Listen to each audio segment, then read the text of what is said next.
Rising South Wales hills lies the small but mythic town of Port Talbot. A carbuncle of industrial ugliness, some have called it.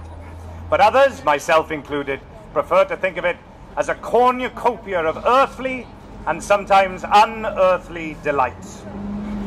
A town for mining coal, for forging steel. A town of priests and rugby players, of tough men and tougher women.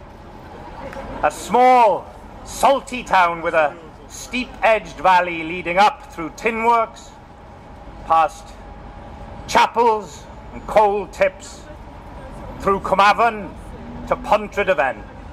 And somewhere amongst these cold, salt sea winds, amongst the smoke and the dust, the warm ale and the cigarettes, the tall, throaty tales and the low, crunching tackles, brewed the alchemy, the wild Welsh magic that created that voice.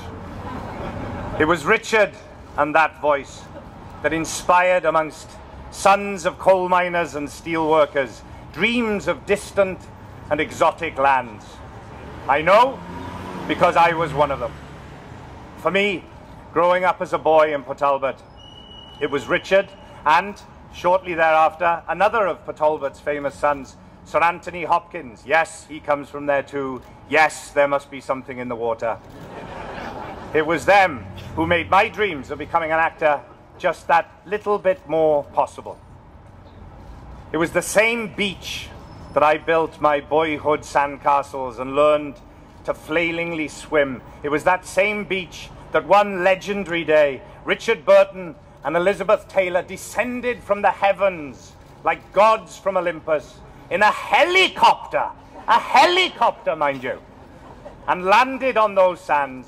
They stepped out swathed in luxurious fur coats, it was the 70s, and walked among us for too short a time. It was that same mountain that I trudged up from school to home every day, where I picked my summer dewberries with my grandfather, that same mountain that little Richard Jenkins was taken up by his mentor and teacher and the man who would lend him the name that would become famous around the world, Philip Burton. It was on that same mountain, as legend would have it, that he would be made to declaim huge swathes of Shakespeare, the great speeches from Henry V. Once more unto the breach, we few, we happy few, until his voice was ragged and coarse and almost gone. And day after day he would do it until he created that extraordinary instrument, carved, rough-hewn from those same slopes. The voice that would one day allow someone to famously describe Richard, that when he came on stage, he brought his cathedral on stage with him. To be here, standing here today, finally placing Richard's star next to Elizabeth's, on this day of days, this day of Wales, St. David's Day, is a moment of great, great pride and honour for me here, but also for all those thousands of miles and worlds away in that small, mythic town. Thank you.